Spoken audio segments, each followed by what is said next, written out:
Anong klase namang ano bang klaseng mga senador yung Opo, 24 versus kasi ang 300. malaking kapulungan ay yung House of Representatives. Hmm, Ang maliit na kapulungan ay yung Senado. Man opo. 28 billion sa amin, ginawang 8 billion at kung halimbawa ay inilaglag pa sa 4 billion, ay talagang tahasan naman ang kanilang ginagawa na para bang kami dito sa mas malaking kapulungan ay hindi namin pinag-iisip ang ginagawa namin. Pagka tinanong mo ang mga senador, wala silang may tuturo kung alin talagang panig ng bansang ito. Hindi nila alam yon. Aminin mo man o hindi, yung ginawa namin, ay yun nalang bahala nila dyan. Hindi Oho. nila binigyan ng anumang pagpapahalaga. Babasahin mo sa saligang batas. Sila rin, marunong naman silang magbasa ng saligang At batas. Senado, ang tanging gagawin niya, dalawang bagay lang dyan eh. To propose amendments. Nasa mo talaga, letra por letra, the Senate may concur op or propose amendments. Ibig sabihin ng propose. Sinabi ng saligang batas, the operative board is to propose, oho. hindi impose. Tanggalin mo yung 28 billion na yan, gawin na lang Gawin nating nating 8 8 billion. billion. Nag-i-impose ka, Oo. nag-uutos ka. Akala nila, ganun ang kapangyarihan nila kasi dyan. Oh, Ang pinanggalingan talaga ng kapangyarihan, magpo-propose ka lang. Hindi ka mag-i-impose. Ano bang klaseng mga senador yung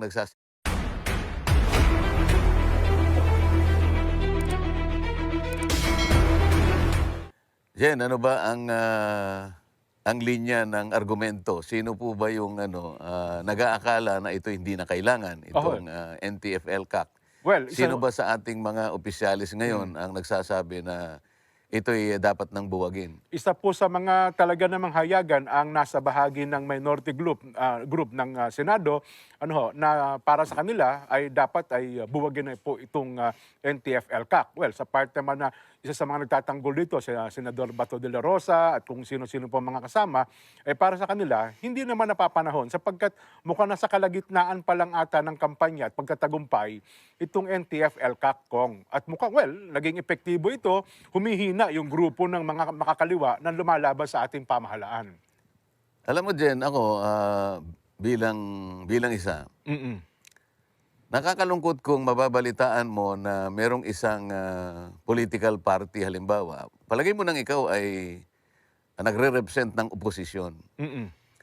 Bago mo sabihin na ang isang programa ng gobyerno ay dapat nang alisin o dapat nang buwagin, tingnan mo kung ano ang naitulong nito. Tingnan mo kung anong mabisa at magandang mga bagay na nagawa nito para sa iyong bansa. Ang pinag-uusapan natin diyan ay isang bansa lang eh. Mm. Iisa tayong mamamayan.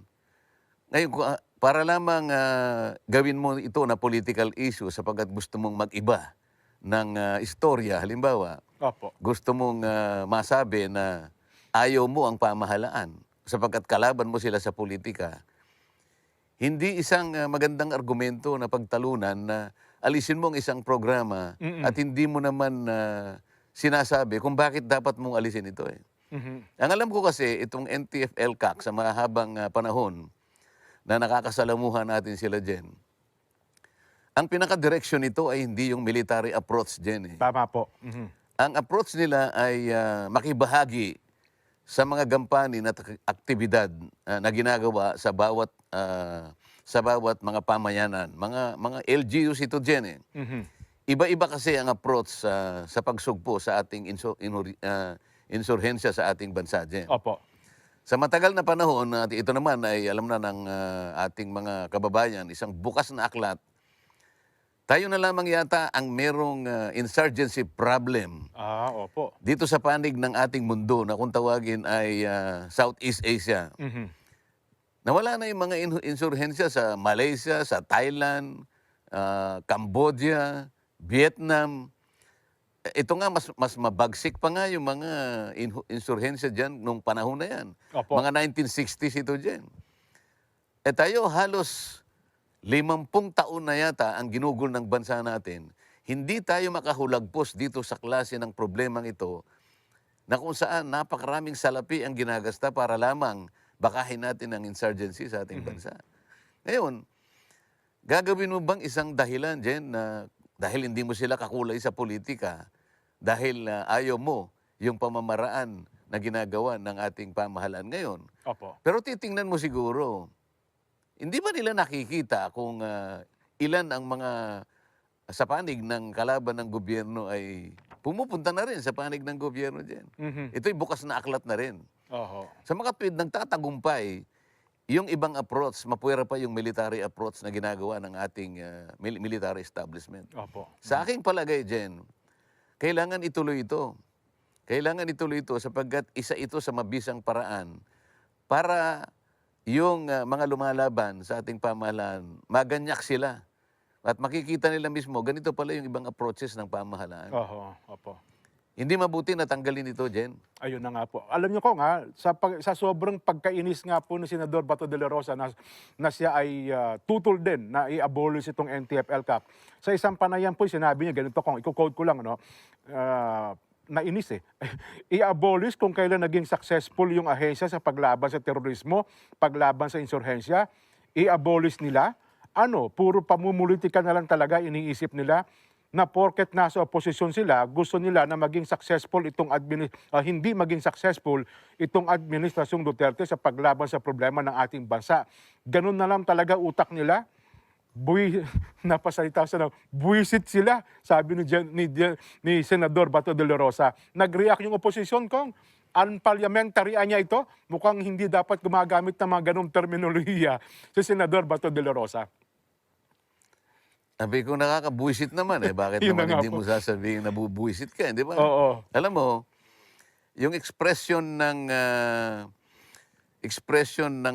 pagkaasar ay kung minsan ay hindi mo naman mapipigilan diyan, lalong-lalo na kung kitang-kita mo naman na wala naman talagang batayan. Bubuwagin mo ang isang programa, samantalang nakikita mo na yung iba't ibang mga nayon, mga pamayanan ng ating bansa ay tinatanggap nila na isang mabuting paraan ito sapagkat doon sa paraan na yun, nakikita nila yung intervention ng gobyerno sa iba't ibang kaparaanan. May mga proyektong naibibigay. Kesa naman ang pupunta doon ay mga kasundaluhan. Makikita mo yung mga baril. Opo. Na isa sa naging approach noon, mga siguro 1950s, 60s, and even early 70s, pero hindi gaanong naging mabisa sapagkat lalong dumami yung kalaban ng gobyerno. Opo. Nung ma-eksperimento nila na yung approach pala ay kailangan nating i-localize, nakita nila na mayroong mas mabuting kinapupuntahan ng kanilang initiative. Mhm. Kesa naman punta ka na ng punta ng Netherlands. Puro lang usap ng usap. Oho. Pero pagbalik mo, Ganun pa rin eh. wala ka namang nadala na mabisang kasulatan na halimbawa ay nagkapirmahan, o sige, unti-unti na nating ibababa ang mga armas natin sapagkat nagkaroon ng bisa ang mga pag-uusap natin. Paulit-ulit na lang din. Naging cycle na lamang sa mahabang panahon. Ang totoo niyan tumanda na lahat yung mga kausap sa Netherlands. Lolo na silang lahat. Wala po. Hindi na halos makalakad kong. Ngayon, bakit mo ititigil ang isang programa? Sana man lang kung ipinresent nila. Tinitigil na po natin yan. Ito po yung mga katibayan. Ito po yung mga dokumentong mapagbabasihan natin na wala pong nagawang mabuti. Hindi Ang tanging sinasabi lamang nila dyan, kung minsan nagkakadoble. Yung pondo, sabi nila, meron ka ng Department of Defense, halimbawa, National Ayan. Defense. Opo. Bakit meron ka pang LCAC? NTF-ELCAC. Isa naman ang objective teka muna, kung ikaw ay papunta sa isang lugar, hindi naman land transportation lang naman ang kailangan mo pwede ka rin namang gumamit ng karagatan. Opo. Pwede ka namang gumamit ng panghimpapawid na sasakyan. Pabayaan mo ang pamahalaan kung ano yung gagamitin niya sa lalong mas makabuluhan at epektibong paraan para itong problema natin sa insurgency ay maisang tabi na natin. Opo. Malutas na, no? Oo. Isipin mo naman diyan kung gaanong budget ang inilalaan mo riyan, na kung sana'y wala na itong insurgency, ang daming matatakpan na pangangailangan, lalo na sa panahon natin ngayon. Sila naman ba yung nasa panig ng kalaban ng gobyerno dahil ba sa pandemic? Tumigil ba sila diyan? Oho. Meron ba silang masasabi? Halimbawa, yung mga senador na ayaw ng LCAC, o sige, ayaw ninyo, anong gagamitin natin dyan? Pwede nyo bang kausapin kayo nang pumunta sa Netherlands? Kaya nyo ba na patigilin sila? Sila Dapat ganun eh. oo nga ho, Meron ano? pa silang ibang sinasabi din. Nakita namin kanya yung absorptive capacity. Oo. Hindi nila man nagagamit. Ang dami ring hindi naman sapat na salapi na binigay mo sa kanila pero hindi naman nagamit. Tama. Kapag yun ang dahilan ng argumento dyan, yun ang ginamit na dahilan, buwagin na natin lahat ang mga departamento ng ating bansa. Bakit kamo din? Oho. Ang Department of Agriculture nga, sasabihin ko sa iyo, isa sa pinakamababa ang absorptive capacity. Ganun ho ba? Oo. Oo, higit sa 40% ng kanilang budget, Hindi nagagamit? hindi nagagasta. Oh, Walang isang agency sa ating pamahalaan dyan na binigyan mo halimbawa, nung 10 ba piso. opo, oo. Yan ang budget mo sa taong ito. Yun ang hiningi nila, oo. Yun ang hiningi ninyo. Oo. Gastahin ninyo, 10 piso. Mm. Ang magagasta nila, 50 centimos lang dyan. 40 centimos, ganyan. Napakaliit lang pala, no? So gagamitin lang halimbawa, hindi naman ikaw nagagamit ang binibigay nating, o imbes na sabihin mong mabuti, matipid pala sila na ibabalik ulit sa... Speaking of budget ko nga, aywan ko, sa lower house ata, pinasa niyo ang pondo ng NTF-ELCAC, 28.1 billion. Pero sa Senado po, ginawa na lamang nila itong 4 billion. Mukhang sa puntong yun kung nagtagumpay na sila eh. Nasa sa kanila yun, Jen. Oo. Pero Oo. sana, kapag halimbawa, lumaki ang problema ng insurgency, alam na ng taong bayan kung sisisihin nila. Oho. Sapagkat napakabilis nilang magpasya at maaring nadadala sila doon sa pamumulitika. Ang sabi nga nila, ayan, masyadong marami ang budget ninyo. Nagkakadoble-doble, merong overlapping. Sige, tingnan natin. Imbes na aralin nila, ano bang mga approaches na gagawin? O sige, ayaw ninyo dito, magpanukala tayo ng ibang approaches Oho. na doon din papunta. Ganon din ang magiging resulta sana. Madalian sana. Ang pinakikiusap kasi ng pamahalaan magsama-sama tayo sa madaling ikasusugpo ng insurgency sapagkat hindi mabuti sa isang bansa ang walang katahimikan, hindi nagkakaisa, nagkakabaha-bahagi. Paano papuntang direksyon ng isang bansa? Gusto mo umunlad ang isang bansa, pero hindi payapa. Sinong investor ang pupunta rito kapag nag-invest siya sa kanayunan, masisira yung kanyang cell site. Oho. Sino ang Susunugin yung pupunta truck. rito? Yung kanyang mga makinarya pasasabugin. Hindi mo ma-attract, hindi mo iinganyo ang marami nating mga kaibigang bansa at mga Opo. mamamayan sa ibang bansa. Maglagak ng pamumuhunan sa bansang ito dahil yung kapayapaan hindi stable. Oho. Oho. Yun ang pinipilit na i-address ng pamahalaan sa mga paraan na mabisa at nakikita nila na nakapagtatagumpay.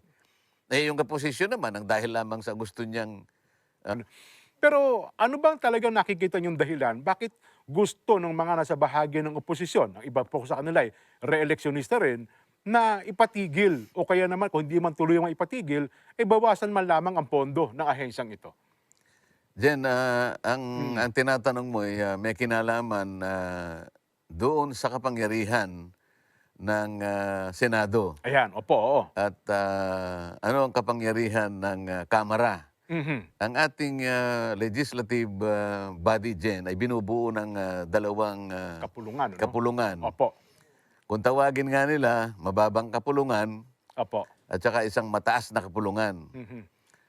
Alam mo, katawagan lang yun Sa saligang batas naman, walang sinasabi kung sino yung mababa Ganun at mo kung ba? sino yung mataas. Oo. Okay. Siguro, Opo. ang nagbigay lang ng distinction dyan, yung media lang. Mhm, Pero okay lang naman sa amin. Kung halimbawa, sabihin nilang sila yung mataas na kapulungan, Opo. kami ang mababa. Mm. Dapat sana ang talagang distinction niyan, Jen, yung mas malaki at saka maliit. Kung ang pag-uusapan ay bilang. Opo, 24 versus Kasi ang 300. malaking kapulungan ay yung House of Representatives. Mhm. Ang maliit na kapulungan ay yung Senado. Opo.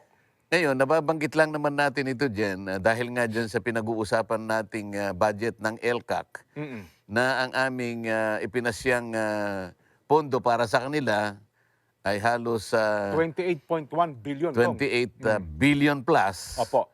At ngayon, sa kanilang panig, ay kinaltasan nila yon ginawa na lang nilang 4 billion. hindi 8 billion ata diyan o ilan. Ganun ba?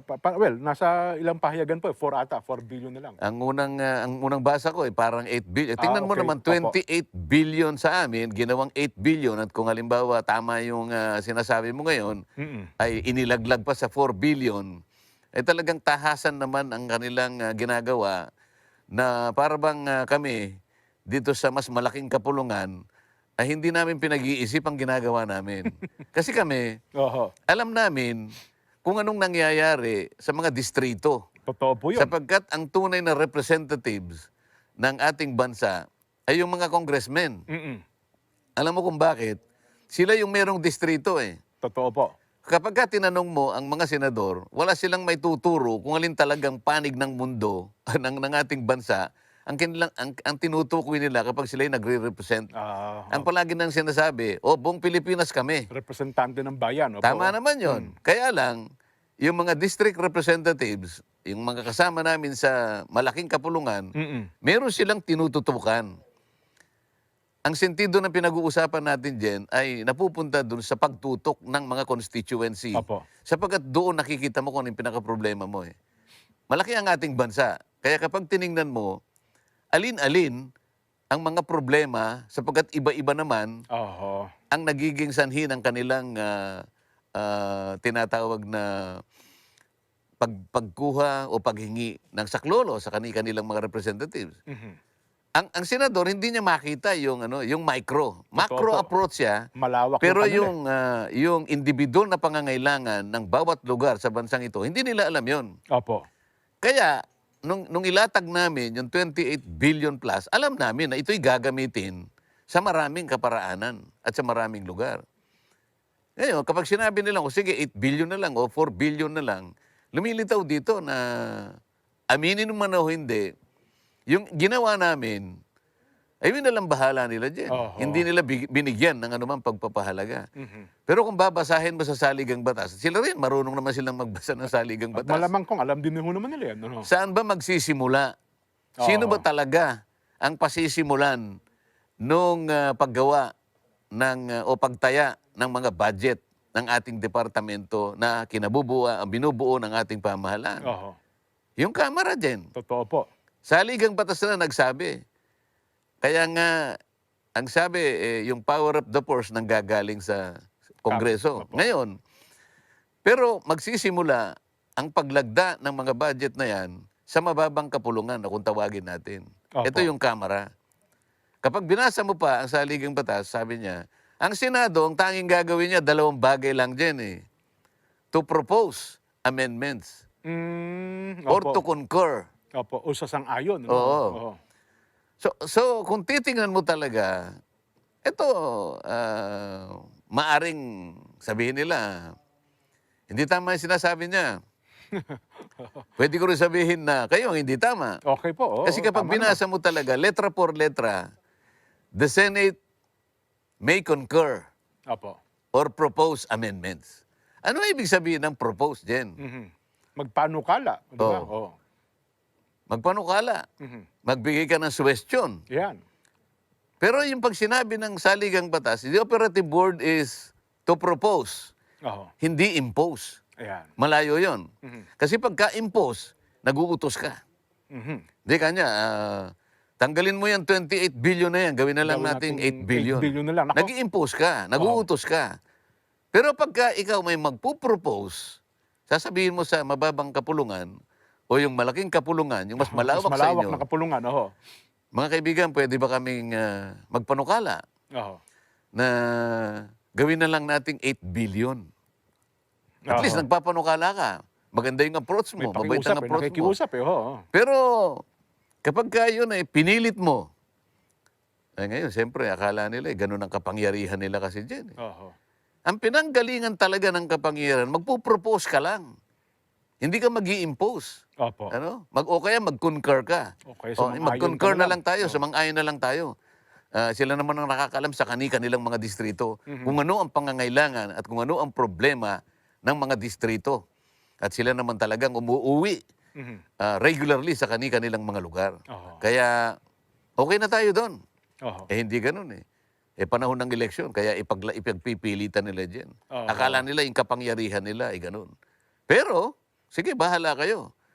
Pero kayong mananagot kapag ka nagkulang halimbawa doon sa maraming mga pangangailangan Mhm. ng napakaraming lugar ng ating bansa. Oo. Idagdag ko nga pa nga kung bukod pa nga sa mga distrito, may mga sektor pa na kinakataon, kagaya po ninyo, di ba?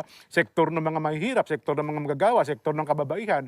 Kumbaga, ang malawak na kapulungan, ito nga pong Kamara de Representante, dapat yung kanilang mga panukala, yun ang talagang dapat na nananaig kong, di ba? Yung sa amin, kamo. Yun ang nga po, oo. Kasi sa amin, halimbawa sa panig ng party list, Yan. national nga yung scope namin. Oo. Pero focus naman ang aming Sa isang intervention. sektor, totoo. Katulad ko, halimbawa, ang sektor na pinili ko ay urban poor. Ayan. Merong iba sa amin, ang sektor na pinili niya ay yung mga sa education. Ayan, opo. Ibig sabihin, focus din siya. Mhm. Meron din sa amin, ang focus niya ay elderly. Ito yung Ayan. senior citizen. Yung indigenous group. Oo. Opo, oo. Meron din naman sa amin na nag-focus sa mga barangay health workers. Ayan, oo. Di ba? Mga magsasaka. Oh, merong nag-focus sa magsasaka, Mm-mm. sa manggagawang bukid at saka sa yung mga fisher folk. Ayan. Ibig sabihin, ang lahat ng miyembro ng Kamara, meron silang focused intervention, meron silang focused representation. Opo. Yung distrito naman, Ayun. tukoy na tukoy niya yung lugar na kanyang ginagalawan. Oho. Sapagkat hanggang doon lamang ang jurisdiction ng kanyang representation. Mhm. Eh, kukumpara mo sa mataas na kapulungan, Oo. ay makro lang kayo. Tinitingnan nyo sa malaking bahagi lamang ng ating bansa. Paano mo masasabi ngayon Mhm. na yung suggestion mo, yung panukala mo, ay mas matimbang o halimbawa, mas nakahihigit doon sa pananaw ng mga tao na sila mismo nakakaalam sa kanilang sinasakupan. Mhm. Nako, kapag ka nangyari yan ko, baka mawalan ng saysay ang Senado. Kasi, kumbaga, ang Kamara de Representante po, lahat ng sektor nandun eh. Ngayon, alam niyo naman sa budget, sa pondo, dyan ho nagpe-flex ng muscle ang Senado eh. Di ho ba? Kaya nga nagkaroon nga ng panukala dyan, itong nakakaraang mga ilang panahon, mga buwan. Di ba may nag-propose ng federalism? Ayan, isa po yan, oo. Kasi dahil siguro sa pananaw ng marami sa amin na talagang kung minsan, yung Senado ay talagang nagwiwil ng authority, pero sa totoo lang, hindi naman niya nagagampanan yung dapat o nakikita yung dapat na makita. Kasi sa pagka-federalism din, nandun na nga, batay na nga dun sa mga proposals na yun, pwede na lamang mag-elect ng senador, locally din dyan. Locally, original May na kanya-kanyang lugar na. Opo, Medyo natakot naman itong mga kaibigan natin sa Senado sapagkat baka naman kapag kayo nakapagpaligsahan, by region na lang, baka talunin po kayo ng mayor doon. Sapagkat yung mayor na yon, Yun ang baluarte niya, no? hindi lamang yun. Kapalagay ko, mas nagagampanan niya. Sapagkat tukoy na tukoy niya. Alam na alam niya. Yung bahagi ng problema na kanyang nilulutas sa kanyang nasasakupan. Maaring talunin ka ng isang congressman pagka regional na lang ang pag-elect ng senatorial walls. Di ba? Oho. Paano ngayon kung wala ka naman talagang ginawa sa isang lugar mo? Si Senator X ka halimbawa. Mhm. Pagka tinanong ka kung anong bahagi ng Pilipinas ang ginalawan mo sa 6 na taon na iyong pinaglingkod. Bilang senador. Wala kang matutukoy ngayon. Ngayon, halimbawa, kung Region 12 ka, o halimbawa, Region 8 ka, Oo. wala ka namang matukoy sa Region 8 na ginampanan mong mabuti bilang senador. Oo. Tatalunin ka ng mayor doon. Totoo yan. Mas kilala siya dun eh. Baka yung konsehal, talunin ka pa. Hindi ba? Oo. Yun ang sinasabi natin. Sapagkat dinidiscuss natin ng LCAC dyan. Oo. Ito isang localized approach ng pamahalaan para sa ganun, makausap nila yung lumalaban sa pamahalaan. At least, makausap. Ano ba yung prinsipyong itinataguyod mo? Di ba? Opo. Ito yung gagawin natin sa lugar mo. Pwede kayong makialam dito, pwedeng katulungin namin kayo. Malalaman ngayon ng tao on a localized setting, ganito naman pala ang panukala ng pamahalaan. So, the government is managing its problems on a localized setting. Opo. Ito yung punto ng NTF LCAC din. Oho. Kapag inalisan mo ng ngipin yan, ang sinasabi mo lang, palakasin natin ang insurgency Palakasin sa ang ating kalaban. bansa. Oho. Anong klase namang mga, ano bang klaseng mga senador yung nagsasabi na yan din? Ay nako. Kasi ako naman ko naniniwala, una, talaga namang aminado ang maging sa mga sabi nga, kasulok-sulukang bahagi ng ating bansa, epektibo itong kampanya ng NTF-ELCAC kung naaabot na po ng probinsya, mga maliliit na bayan. Well, bilang isang senador siguro, isang magandang accomplishment ito ng administrasyon. Nanganganib ang kanilang political career kung magtatagumpay po itong programang ito. Tama ka, tingnan mo, anong isa sa sukatan na nagtatagumpay yung NTF-ELCAC? Opo. Ayaw ba nilang bilangin ilan yung mga sumusuko sa panig ng pamahalaan na Napakarami nanggagaling na. dun sa kampo ng insurgency? Mm-mm. Makikita mo iba't ibang lugar, bumababa sa mga bundok at nagiging bahagi na ng lipunan na ginagalawan ng kani-kanilang lugar. Mm-mm. Napansin ko nga, mismong pagdinig diyan sa chamber na yan, ang daming lumitaw na mga kasapi dati ng simulain na yan. Ang nagsabi na kami po ay naging bahagi ng ganito at ganyan. Oo. Alam pa nila, kilala nila kung sino-sino yung kanilang kapanalig Oo. na nandun ngayon sa mababang kapulungan. Nako. Pero oo. ang tanong mo, ito maliwanag na dapat tinanong sa kanila. Oo. Nagkaroon po kayo ng pagdinig at nadinig po ninyo yung napakaraming mga kababayan natin na humiwalay na sa simulain na yan, humiwalay na sa grupo na yan, Oo. at ayaw na nila. Mm-mm. At nagbigay pa nga sila ng napakaraming testimony at yung mga iba ay mga kasulatan na kanilang Opo. pinirmahan. Nakasama yung mga ibang kasama namin sa mababang kapulungan. Dinuro isa-isa eh. Itinurong isa-isa kung Kung ano yung ano-anong papel. participation at meron silang dokumento. Ayun, no? Hindi basta kwento dyan Mm-mm. Magkakakilala sila Mhm. sabi, hanggang kaharapan, hindi ba tayo nagkita sa ganitong lugar? Hindi ba nandun ka nung ganitong panahon? Pati aliases, eh, Oo. no? Pagkatapos nag-inuman pa nga tayo, ganito, ganyan, ganyan. Hindi mo na ba ako kilala? Oo. Ngayon ang tanong mo doon sa mga senador na yon, Oo. meron ba kayong ginawa? Yan. Na-establish ninyo Oo. Nagdinig kayo nakakuha kayo ng mga dokumento. At yung mga dokumento na yun, hindi kwento. Narinig nyo mismo. Meron ba kayong ginawa para usigin Naku. yung mga itinuro at in-identify? Mhm. Yan ang sagutin nila, Jen.